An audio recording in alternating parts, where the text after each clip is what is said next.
occasionally sloppy. So Mhm. so I don't really know how to evaluate him, or maybe I don't need to know, figure it out yet.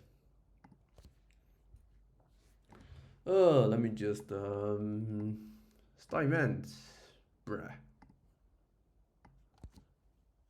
Who does which subchapter? I talked to Victor. I kind of want to do the first half. Okay, so I think the 3.6 is harder. Uh, Is it? yeah, I think so. I think 3.5 is higher. Yeah? I did spend more time in 3.5 than 3.6, but I don't know Oh, about okay. you. No, I like understood the 3.5, but I had problems with 3.6. Yeah, but I think Victor just understand it quite quick. I was just like stuck there for a weird week or something. Okay. Oh, I even have some questions I want to prepare. Fuck. I didn't add it yet. I was looking at some random things. Oh no, fuck. Uh, I remember I have some. I collected some questions from MIT. They have some very weird shit. Like some exam questions from MIT. If I can do it, I was thinking of like asking you to do it. Oh no! Wait! My notes are gone. Where the fuck? Where are my notes? Where are my notes? Man, they are gone. They are gone. Dominus. People are still not coming. Although I tag them. That's fine. I just keep waiting for at least like 5 to 10 minutes. 5 or something minutes. Man, where are my MIT notes? Where are they? Bro, what happened? IDA? I think I was looking at something here. Why is it gone?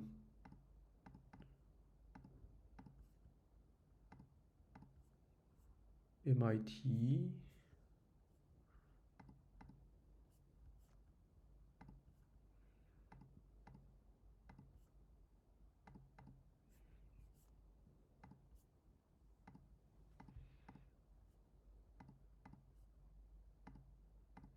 And did I drop my note card or something?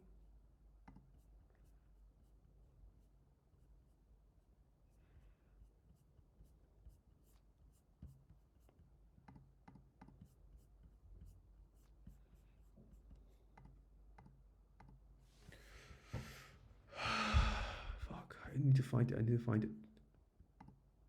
I'm so pissed. Oh, this card. Okay, I didn't put this card in. That was a pity. Okay. This card is important. But the bottle, do you have problem with this chapter? Or you're good with you're actually relatively okay? I mean, the 3.5 was okay. It isn't that hard. Oh really? Yeah. I mean, Man, yeah, I don't feel like there's anything super. man, the student beats the teacher. No, And, I'm just kidding. like, it's easy to understand. I mean, maybe not easy, but it's not hard to understand. Maybe implementing is like hell, but I understand the concept. Yeah. Remember I have MIT, SMPs, calendar, graphical models, map coloring. Oh no. Backtrack search. Man, they have like this is so crazy. Wait, what's this? This is the MIT AI Intro to AI course. Ooh. The homework every week is like a crazy amount, you know? Oh, I mean, Every question is like, hey, please write your algorithm to solve this and that and that and that. Well, The easiest thing is to write an algorithm for Sudoku, which is easy for us, but I feel like crazy for most people. Man. Factor graph, potentials. Yeah, those. Man.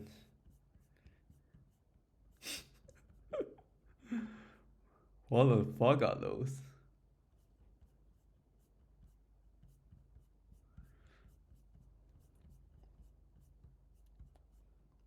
Markov Is it blanket. for the first semester?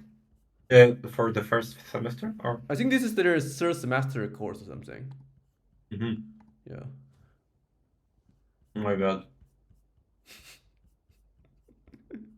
Oh fuck. Can you scroll down or something? It's crazy. Yeah. I mean, first all the logic is easy to for us. So, but these spend all time doing it. Yeah, full proof. Yeah, this won't be hard. Search in MTCS. What do I have? What the fuck? Yeah, it does relate to AIMA.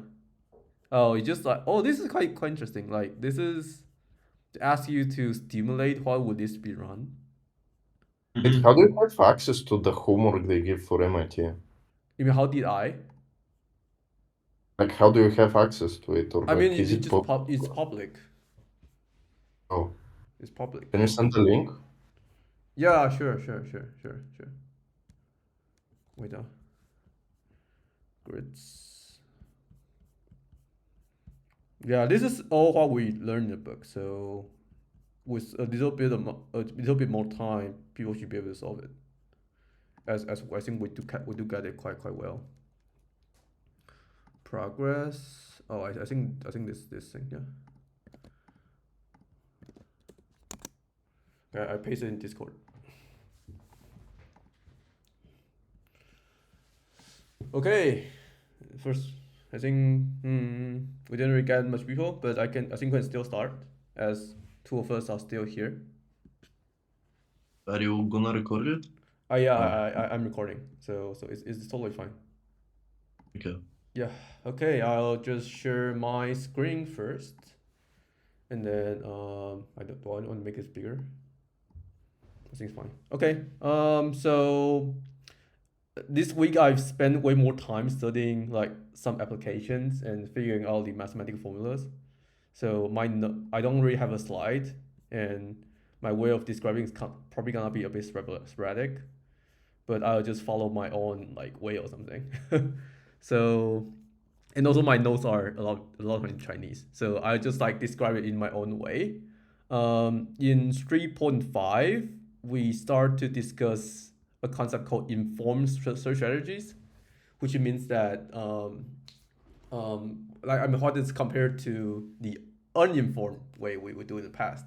Uninformed way is that you just have no idea on what potentially the answer could be. So it's a bit like Dijkstra. If we were to see the graph we had here, if we have a Dijkstra algorithm, when you want to search from this point to this answer, he actually doesn't even know where the fuck, where the direction he should find for this problem. So you will just like go through nearly all the graph to find the item here in these steps. But in real world problems, it's actually lots of times where there's like physical laws, there's like geometry laws, there's like some experience that we had before, or there's some existing patterns that can aid us to know what potentially might be have what might the answer exist with higher probabilities. So this concept is called search with heuristics, which is also called informed search. Yeah, and then yeah, so you just kind of try to talk about those things.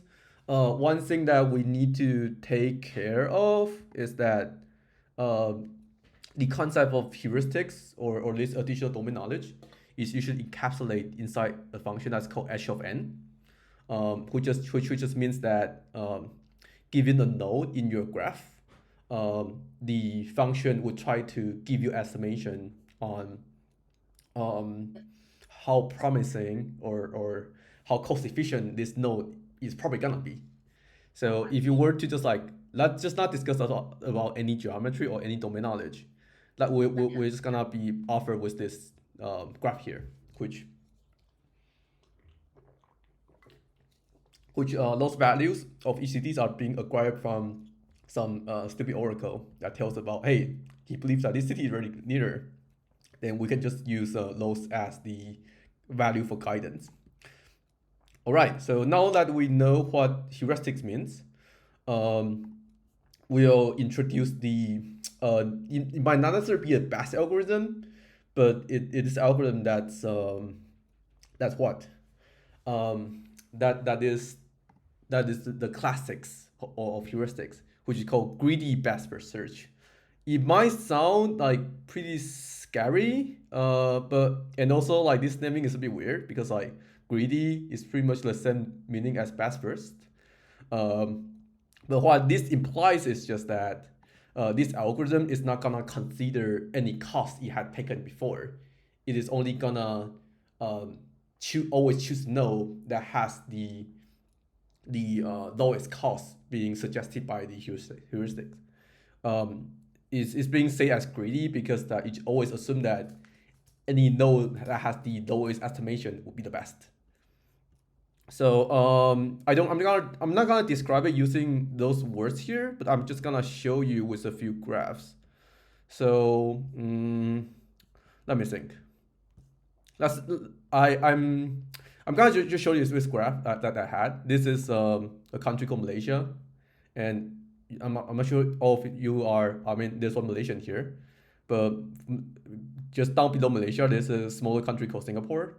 If you are trying to write a like pathfinding algo to go from KL, which is the capital of Malaysia, to Singapore, there might be different cities you can travel to, right? There's like Malacca, there's like BP or something, and within the border of Singapore, there's also a Malaysian city called JB, which is pretty much always the nearest city that just across the border. And if you were to build like a greedy algorithm out of it, you might find like a very stupid phenomenon that the algorithm would always tell you to go to JB because he thinks that, okay, JB has the closest distance to Singapore, so this must be good.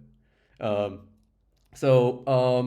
good thing about this is that this greedy best first search would always gives you a solution very fast. You wouldn't actually search that much spaces. You would just like go for, okay, lowest, and okay, and I got the end or something.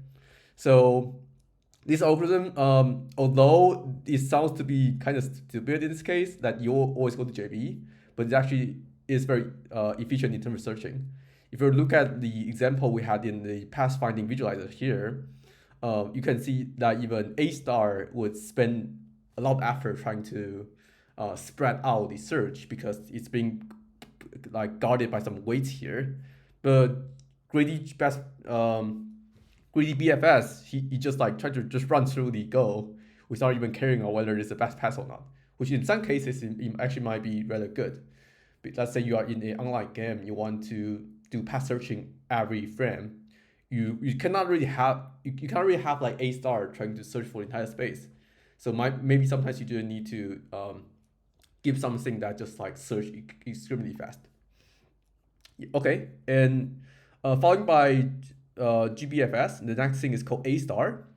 Is actually like a mixed algorithm where it both considers the cost of a path it had already taken and then the estimated value. So it try to make a balance between it. You'll add up two values and think of, hey, let me think. Let me think how do I describe it? So you always try to weigh between those two values. Let's say it already knows like the cost to go from so at first you will try to expand like the path with the lowest value, of course, because there's no cost being given. But after it expands one path, you can try to compare between, hey, if I were to take this path, what would be the cost plus the heuristic be compared to any node in the frontier? Because like if he were to take this path, you have to add up with the cost and the estimated heuristics. So AIMA-CH3 is kind of like a Barrett's algorithm where you'll try to be a bit practical on how much effort I've already spent and what's the forecast future. So it's kind of like even in those senses. Let me see what are my rest of the notes. Yeah. So there isn't that much thing interesting about A-star itself. It is quite a good algorithm on its own. Most online games and most path finding, most like searching problems are being implemented by it. But one of the things that this book kind of stress on is the property of heuristic functions because A-star is already so well adopted. So there are totally two properties that you try to describe. One is called admissibility, which means that whenever you had a heuristic function, or whenever you have a, what is it called, like FFN or something, your heuristic function should never overestimate the cost of the pass. Let's say there's a best pass with cost like 100 that's being plotted in like a straight graph.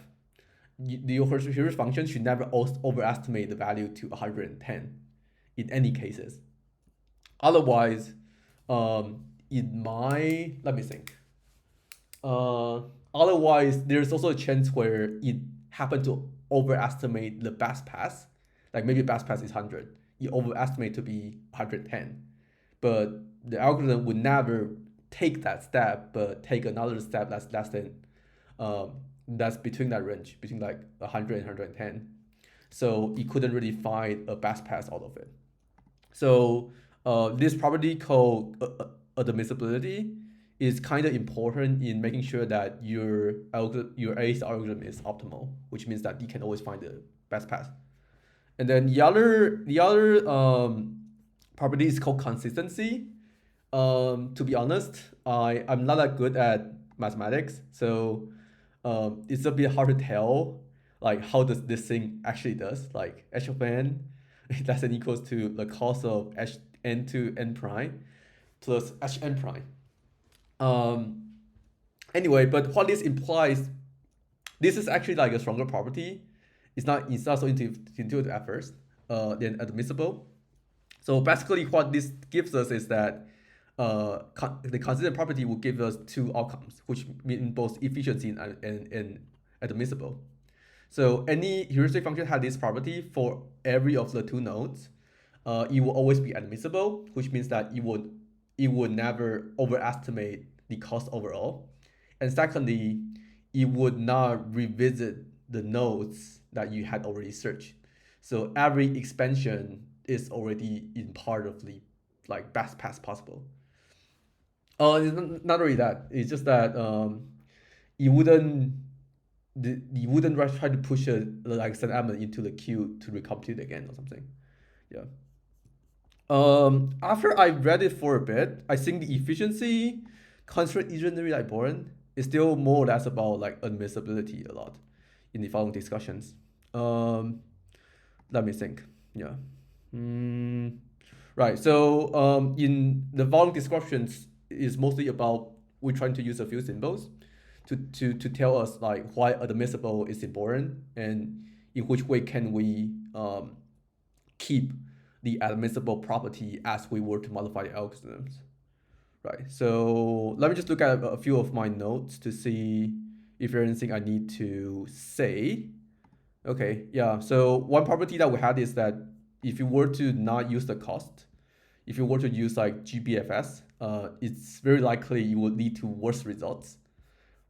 Taking care of like this graph here. This is obviously not the best path because it didn't really think that much.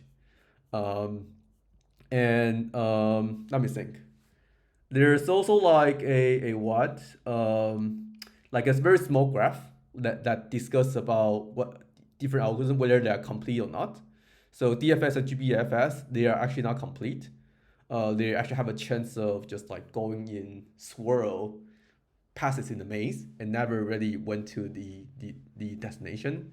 But BFS, IDDFS, UCS, and A star, Dijkstra, they are all complete, which means that even in like a very weirdly shaped infinite maze, you can still find the answer as long as the answer exists.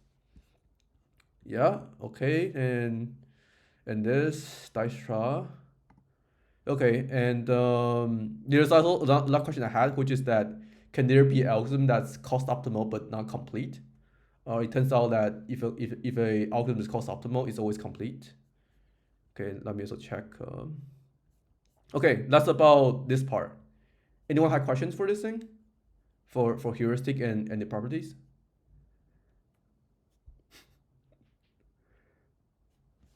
No? Sure. Okay, then let's go to the second part. Yeah, which is second part is discussing contours, which I personally didn't find it that important. It's just kind of trying to like describe a way of how can you visualize how the algorithm make decisions. So I personally didn't really find that important, so I just skip it. And the next part try to discuss about in which cases would you want to sacrifice some properties to make your algorithm faster. Because as you can see, although A star is already considered to be both cost optimal and quite efficient, in this graph here, it's still kind of doing a lot of work. As you can see, like, hey, this path is only here, but how you're searching like nearly 70%, 80% of the graph. So there have been attempts in the there's definitely attempts right now to adjust A star to have it run faster, and but there's always like this trick where if you were to try to tilt A star to make it search way faster, to make it work more greedy, there's also always a chance that you might sacrifice the admissible property. So you need to be quite careful. Although in real world cases, there's it's very rare that you need to always find like the best path possible, because it's very computational intensive. But you just need to make sure, you just need to be aware that you can only optimize your algorithm so much until you start to produce very crappy passes. So one strategy in first is called a weighted A star, which means that originally we have like a g of n, which is the cost, plus h of n, which is the estimate and value. You can always just like add a, how do I call it? You can always add a weight onto your h of n to make it more greedy.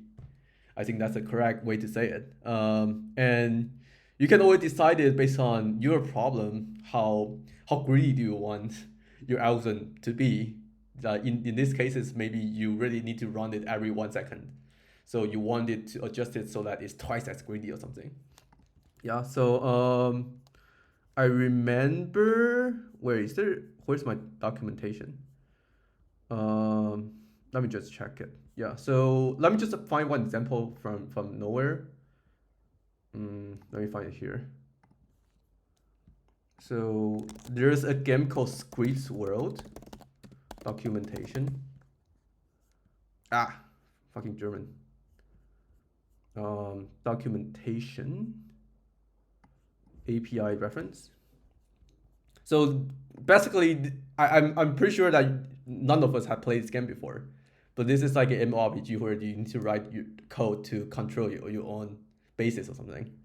So it does like this game obviously provides its own pathfinding A star algorithm to you, so that you don't have to write it on. But in this like pathfinder algorithm.search, it always gives you like a parameter to adjust the weight, so that you can decide whether you want to have your algorithm run faster or not. And the default of it, like you can even see that, hey, the default option is even set to 1.2, which is probably not admissible. But in real world cases, you really don't need like that accurate passes. You just need to be good enough till a way that you can finish in time. Yeah. So this is all about like weighted A star and ways you can adjust it. And memory bounded search. This is like they just talk about like different ways where you can balance between how much memory to use and such. Like it talks about quite a lot of strategies, but I think among the most among all those ways, the most important thing is beam search, which means that which how does it mean? Let me think. So the thing about beam search is that we know that in traditional algorithm like A star, it would only expand the nodes that has lowest value. However, with beam search is actually also very used in like NLP or something. What can you do for that? You take your sequence at time. Oh no, this video is annoying. Yeah, so I'll just like show this small graph here. So in what is it called? In beam search, what it does is that it actually try to discover both passes that has exceed a certain threshold. Let's say we have this like starting a word that's the quick brr or something, and using our dictionary, we'll know that both A and O had a relatively high probability of being the next word, but we don't know the following dictionary sequence we had yet. So in these cases, as long as the memory kind of allows, or as long as our sliding window kind of allows, you'll try to search in both like directions on what's the next word that you can look up. So in the case of A, when you try to expand it at the same time as expanding O, you'll find there's actually no word after A that makes promising results. But in the case of O, there actually could be W that creates a relatively good word. So in this case, it would try to discover both passes, but eventually still choose OW. This is especially useful in like NLP because like, oh no, this is Zihu, annoying. Yeah, in these cases, this is especially useful in NLP because in NLP, the possible sequence of words is like so much. How do I describe it? It's like there's always like a because in NLP the problem is that when you want to form a sentence, you kind of need to think about the meaning of the entire sentence while you develop a solution. It's kind of like sequential or contextual meaning. You cannot just like find the best optimal solution here. You might just lead up with AO. You want to make the entire sentence coherent enough that still have some proper meaning. So you want to incrementally consider in the entire road, not just the immediate next option. So that's why when you were to like set a certain window of discovery, you can make sure that you still remain your entire search to be rather contextual. You still consider all the probabilities through all the passes, but it doesn't use up all of your memories. So that is kind of like the value of beam search. There have been rumors that GPT-2 also use beam search, kind of. So beam search, among all the weird algorithms that's described here, is actually being relatively useful comparatively. So I think this is really something that's it might sound actually to be rather intuitive, but it's actually something that's worth looking at. And this iterative deep learning A star search and recursive passive search, I look at online, they're actually not that important, but it's just like different strategies for you to save a memory, but incremental develop solution.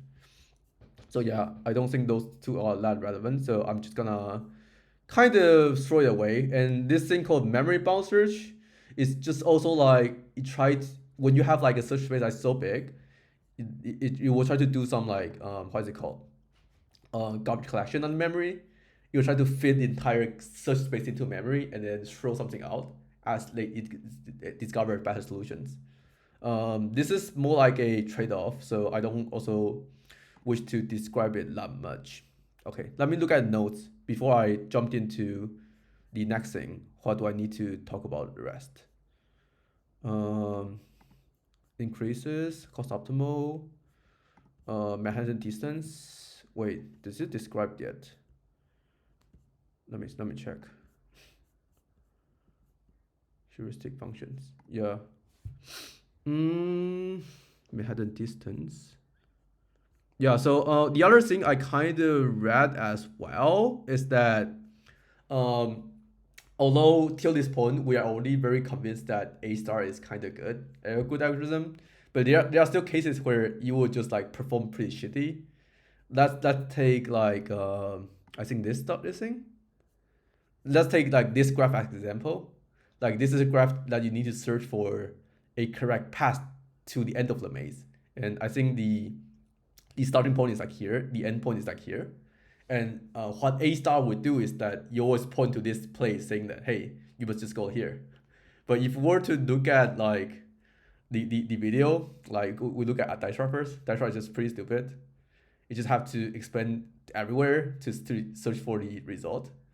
And what is it called? If we were to do a greedy algorithm, it's also kind of stupid that it's even slower in some ways. Yeah, this is not even that effective because like it doesn't really help you in terms of that. And you can even see that for this kind of like maze structure with no additional magical guidance, it's also gonna be less efficient. So you can even see that in more complicated problems, just using like a Manhattan distance or either clear distance isn't always gonna work. And the last thing, or even the weighted A star isn't like good. Yeah, it's still like pretty much the same. And the last thing that I think Victor is gonna discuss is called differential heuristics. It's actually one of the most efficient algorithms out of all of it. So you can see how it kind of does things. Yeah, you can see that there are some like, I don't know, maybe this isn't obvious, but you try to reach for some intermediate nodes in between, and that's the concept that's gonna be described later. So this would be like the best thing ever. And Victor is probably gonna talk about how do you do it. And let me just look at what is next. Memory bound search, I've already talked about it. There's also the last closing concept that's called bidirectional heuristic search. This is more on like a recap. This is not really useful in the real world, but it's just trying to say that, remember in the middle of chapter 3, we say that there's always a chance for you to use bidirectional search, which means that you dig tunnels from both sides and you hope that this algorithm would work twice as fast. But there's actually some very rigorous proofs that say that if you were to do it that way for A star algorithms, it will definitely always be slower. Like it's a bit hard to explain right now, but it's just kind of saying that the heuristic we use for A star is computing from the middle to the end, from everything from middle to the end. But it doesn't work that well when you try to connect A to a certain midpoint and the end to a certain midpoint. It's like digging from those sides. So you can kind of get that those two different diggers would have different intuitions about what the answer might be. And on top of that, you also need to make sure that those two diggers are aligned. Because there's always a chance where you dig from top to bottom, but they dig on different passes thinking this is an bottom of my pass, and they might just like cross each other. So it turns out that adding the bidirectional strategy to heuristic search is, I can just say, objectively a bad idea. That you will always make it slower, yeah. And if you want the algorithm to be cost optimal, like the criteria terminated, it's also like extremely hard to do. Yeah, so this paper I found from, I think this is from University of Stuttgart. It just kind of tried to prove that if you were to have like a bidirectional heuristic search algorithm, it will actually always contain paths from one of the side. So let's say we have a digger that only digs from top to bottom. We have a digger that digs from bottom to top, and we have a third one that digs from both sides. This digging strategy would always contain the best path from either A or B, randomly. So it's like you are always picking one of the fast solutions at with some additional cost to factor for a second. So it's just like gonna be pretty slow. Like 2 times the cost or something. So the suggestion by this author is that if you wanna make your algorithm faster, just don't try to dig from both sides. You just run the first one. You just run the top to bottom strategy and run bottom to top, using a GPU or something, and then you choose the one that finished the first. So yeah, it's just trying to prove that this is a useless strategy. Okay. Before I lead this to Victor, anyone have questions to discuss?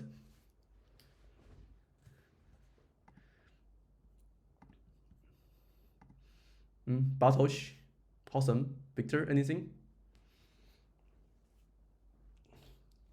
Yeah, I don't know. I think it does make sense when you were saying that an algorithm like an A star would perform worse in a bidirectional manner than unidirectional. But like in the previous example or the previous algorithms, the purpose of the bidirectional approach was to minimize space complexity rather than get a better performance. Oh. It does make sense that sometimes the performance get worse in some cases. Got it. Yeah, that might be the purpose as well.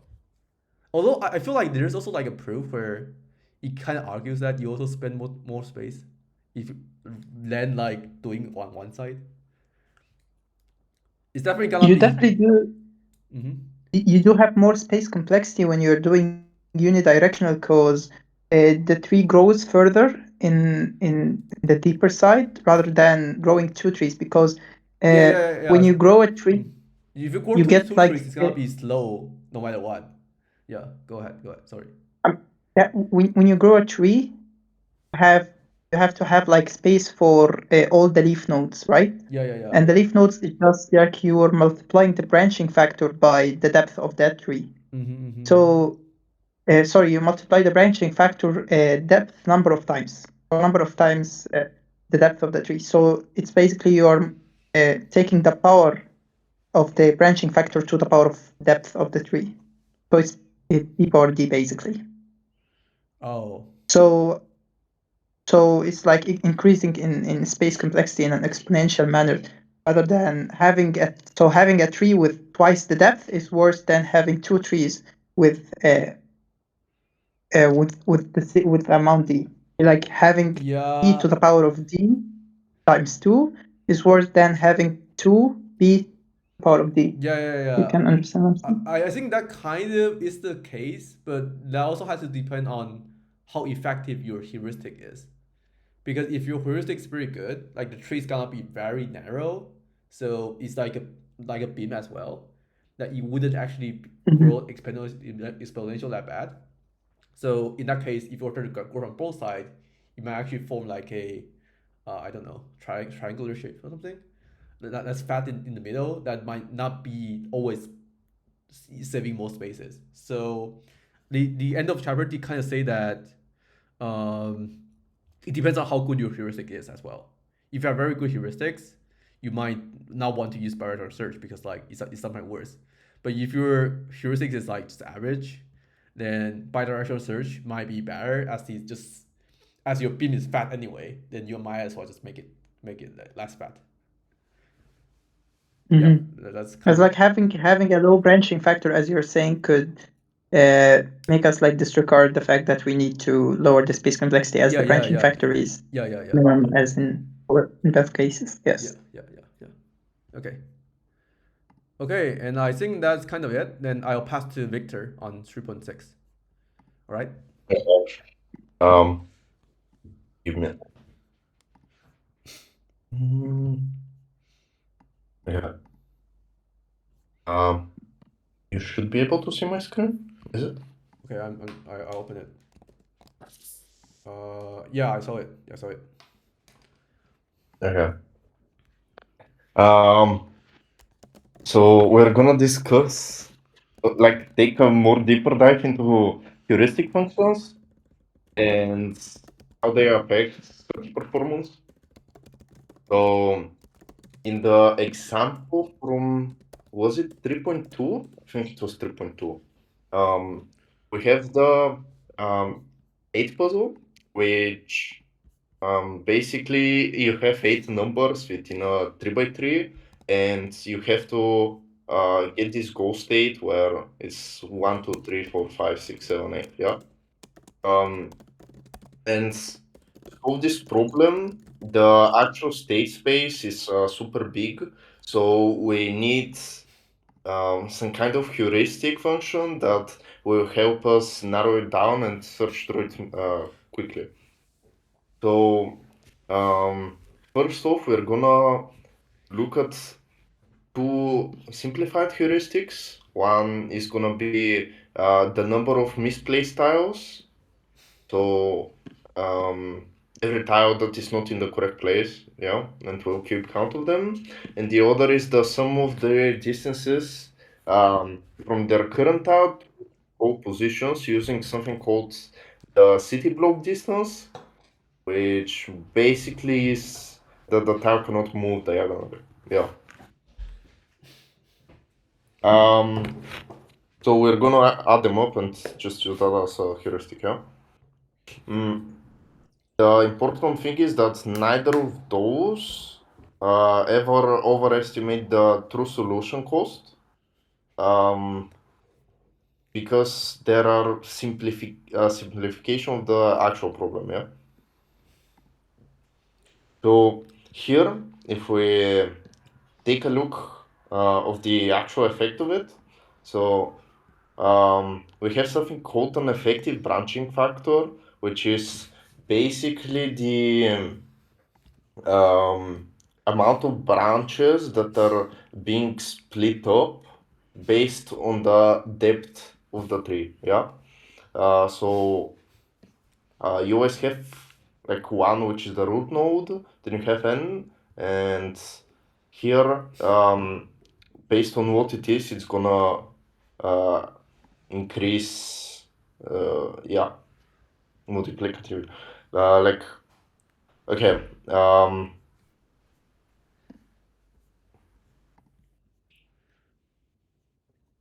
let's say we have like the base case of 2, then the tree would kind of split up with 2 branches every single time. And the lower it goes to 1, the more it simplifies the problem and has a more desirable computational cost. Yeah.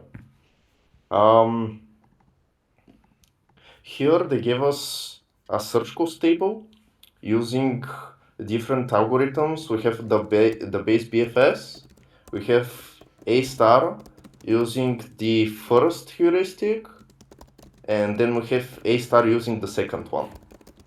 So based on this data, we can kind of conclude that the second heuristic is always better than the first one. So we can essentially always use it instead of the other one.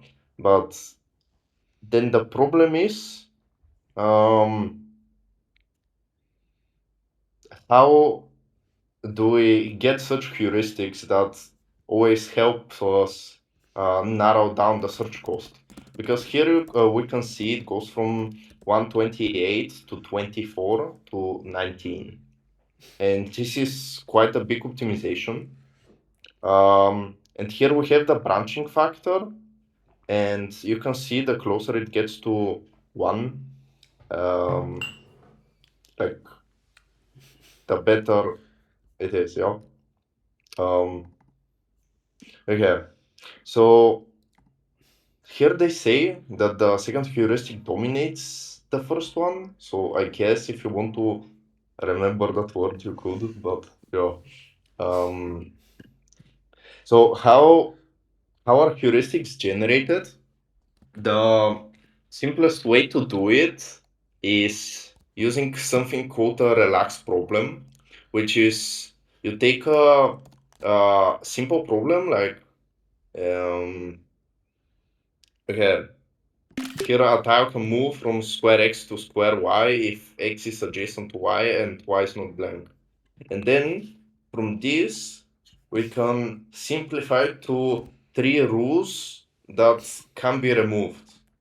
A tau can move from square x to square y if x is adjacent to y. A tau can move from square x to square y if y is blank, and a tau can move from square x to square y. If we remove any of these rules, we basically simplify the whole problem, which will always give us a solution that is simpler than the solution of the actual problem. So you can do this automatically if the problem is well defined enough, like this one. You can kind of just split it and decide on what you want to, which rule you want to get rid of, and get your heuristics. Okay, so based off of that, we can get multiple heuristics based on which rule we decided to get rid of, yeah? So how do we decide which one is better? Because seeing from the example here, this heuristic performs like way better than this one. So how can we decide which one is better? Well, it turns out we don't always have to like generally decide which one is better, because sometimes there's not a general solution, and we can either choose to have a maximizing function that for every single node it picks the best heuristic that it should use. But the problem with this approach is that it takes a considerable amount of extra computational power to calculate which heuristic is the best. So if that's the case, we can also choose to pick one randomly, or use some kind of machine learning to pick like a semi-random one. Yeah. So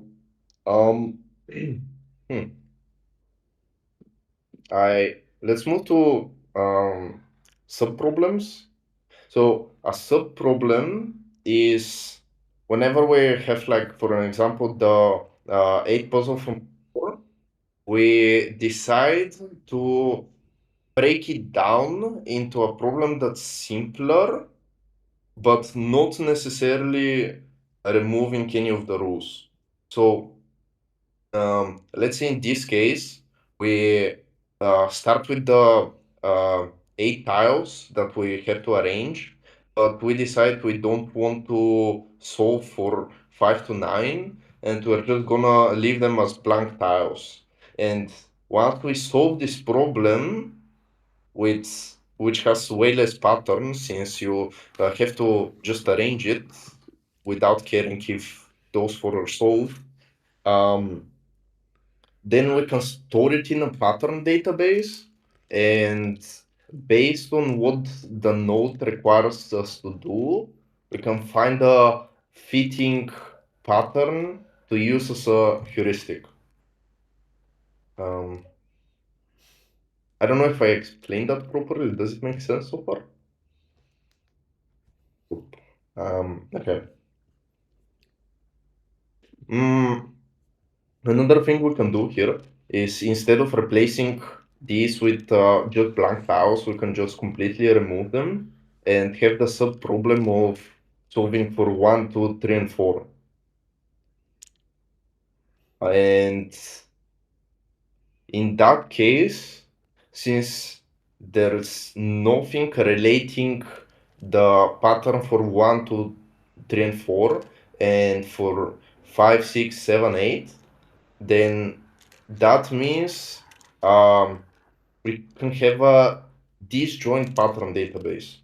So basically, we have a pattern for all the different cases. Like we use the same pattern database for 1, 2, 3, and 4, and the 5, 6, 7, 8.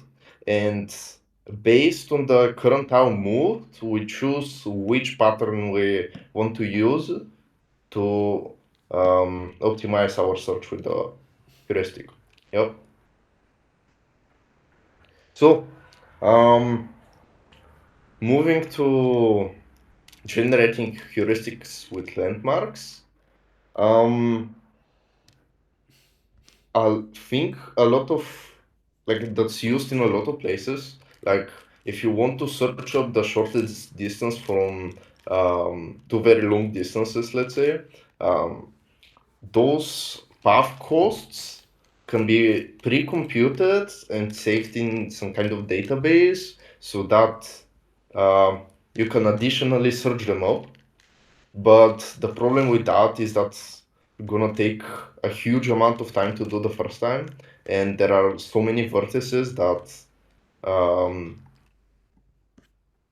it will be pretty hard to handle all the cases. So instead of that, what we can do is save in a database the costs of the different optimal paths. So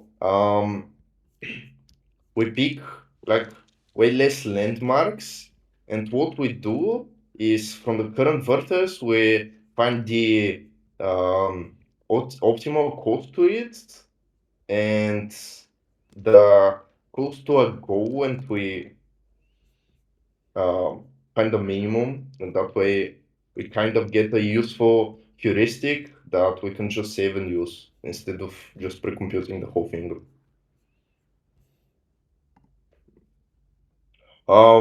Then we can move to shortcuts and the differential heuristic that Alex mentioned. So, okay, so for some algorithms, you can define the so-called shortcuts where if you have a tree, you can kind of create an artificial edge to take one huge step that covers like a big portion of the path.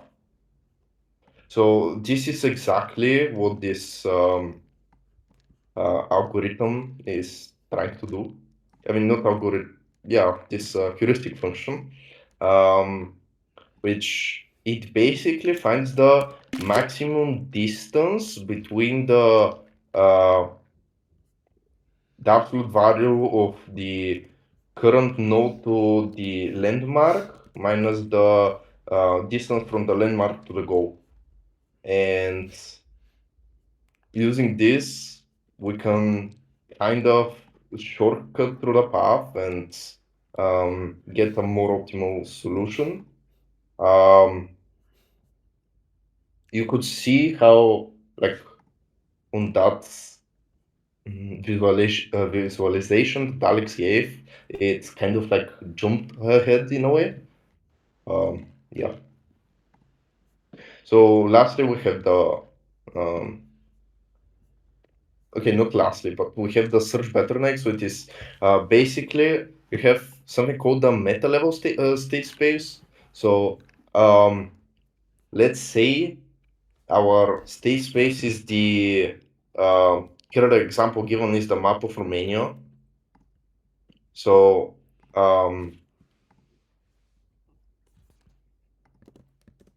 let's say this state space has like the whole map.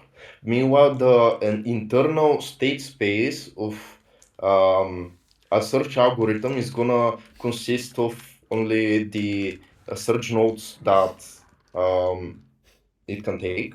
So sometimes, if it's going somewhere, it can make use of the state space of the map of Romania as a whole to look if it's taking like the proper path in a way, and it can use that to kind of learn from those experiences and stuff. Yeah.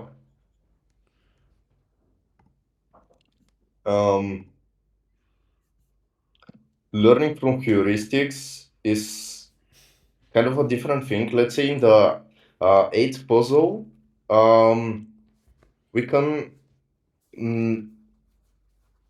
if we make it solve the puzzle a lot of times and make the algorithm trying to find some kind of path between the like to the goal, then it will naturally try to approximate a good path that always leads to a solution, and thus try to learn from experience to solve the eighth puzzle earlier, easier.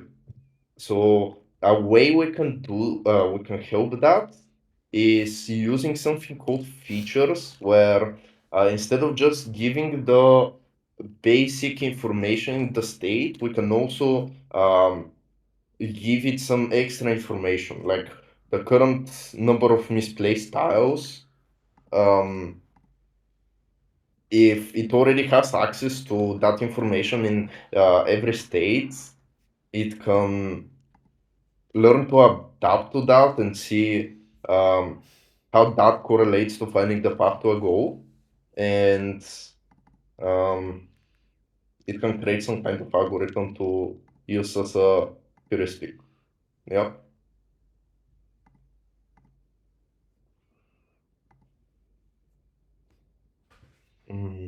I mean, I guess that's it.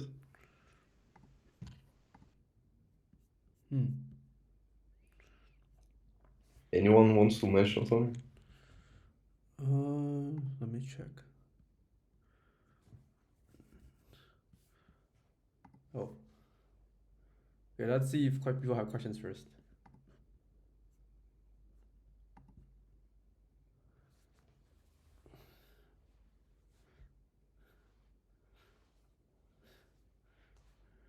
Bartosz, Gabriel, you have any questions?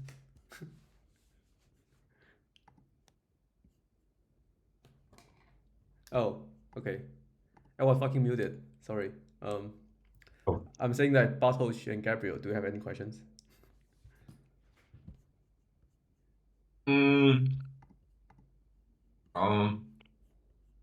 I don't think so to this chapter.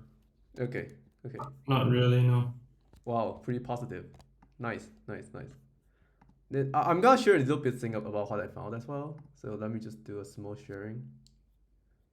This. So I pasted a few things I found interesting during my study. The first one is that the sliding puzzle thing. So what the book is trying to describe is that it's trying to say like how much effort can we find like an optimal solution for any n by n puzzle. And in the terms that the 3.3 is called the A puzzle because it's like a 3 by 3, which is 9 minus 1, leaving one space for you to slide. So this is like easy.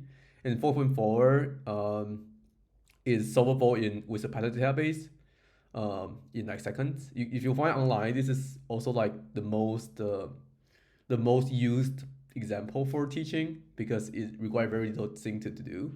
And 5.5, which is a 24 puzzle, is not even solved. It's not solved yet. Before like year 2000 or something. So it's already like a very big problem to do. It needs like a data center level of computer to even compute it. Because this thing will just kind of grow stupidly exponential, and 6 by 6 is like not even possible.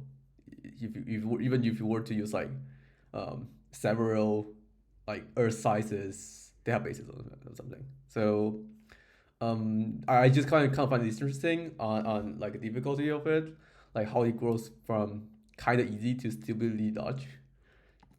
And yeah, so there are even like 2 papers I found online, which is that you can just even write a paper if you were to write like a solution to a 24 puzzle or something. So the results are pretty randomized. Like there are puzzles that's just like extremely easy that you can just compute it within 2 minutes with like a good enough computer. but there's also chances that you'll compute like for I think how long is this? I think a few days or a few days or something in order to come up with a result, and it needs like I don't know how many zeros, a billion nodes or something to now, and the optimum solution is like 100 steps as well. So even till this day, like the 24 puzzle is still considered pretty hard. You most likely couldn't run it on your local PC to solve it. And there is this guy, I think he had the paper in 2021, just doing an implementation of it. And there's even like this guy that's implementing it using C++, which is this is also his like thesis paper. For some weird reason that you just like have your thesis doing sliding puzzles. And the other thing I've kind of checked was this particular blog post. It talks about like some group theory thing. This blog post is actually quite short, but I didn't really bother reading it. But I think it kind of suggests how do you correctly partition like the puzzle and detect some possible cycles or something. I honestly didn't also get fully how this thing works, but you can read it if you want. I think you offer some very interesting abstraction of things. Yeah. So yeah, this is what I all found. I just find it that those simple questions happen to be rather interesting in terms of like in terms of how it's being plotted. Yeah. So this is like also very weird graph. I didn't really get how this works, but I guess he's just trying to show that even like a 2 to 3 puzzle, it's easier to get like a extremely bizarre state graph for his research. Yeah. What the fuck is this? Ah. Yeah. Okay, that's everything I want to share.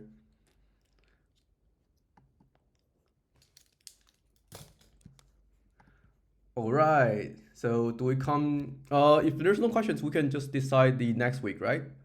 Next week is Bartosz and Gabriel on chapter 4. Are both of you good?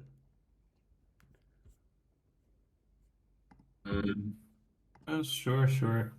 Are we making the whole chapter or? I haven't read a chapter yet. I feel like this week seems people are relatively comfortable with it. Victor, do you think the next chapter is relatively harder or something, or is like kind of doable? I mean, I think it's doable, even though it takes a bit time to understand, yeah. Okay. Then I guess we can try to do it. If you really struggled and just couldn't make it, I think it's always fine to just tell it like 1 to 2 days before, and we can shrink the size. But I feel like since we already read quite a lot of mathematical things, I feel like we have the capability of like reading it in a week. Yeah. Okay. So we are doing the whole chapter. Yeah. And I'll just have you two coordinate on how do you want to do a split and your time. Yeah. Okay. All right. Then if there's no other thing to discuss, we can dismiss this. But then someone wants to say something. Nothing? No one preparing for math midterm? Worried about it? I mean, I know Hosom is not here yet. No, one thing that I was surprised the last lecture of Professor when she just ran through chapter 2 and chapter 3. That was quite surprising that it would reach that amount of material in just one lecture. Oh, you mean I just want to see like what's intro gonna to happen AI class. tomorrow, to be honest. Oh, intro to AI class, right?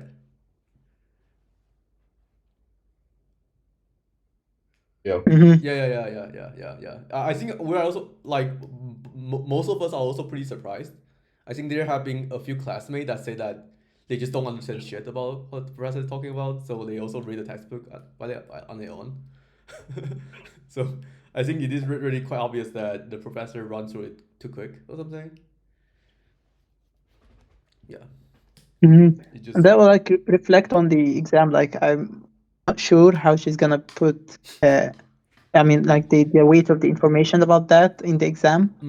So because like she didn't dive deep into the algorithm. She just talked about them. Yeah.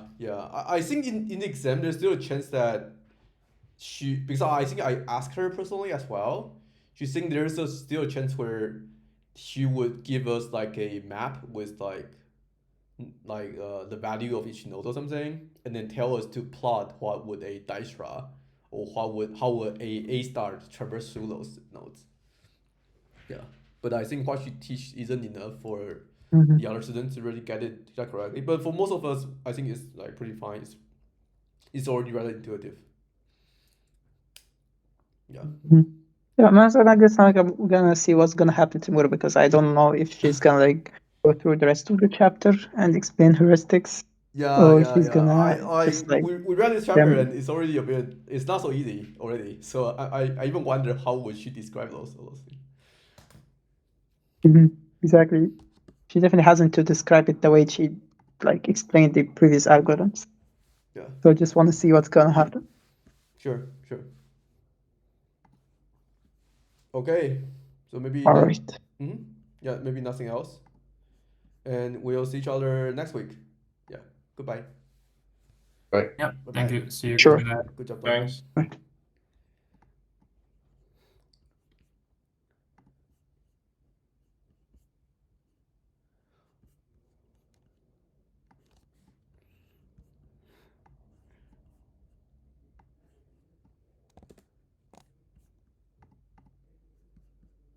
Where do you keep the recordings?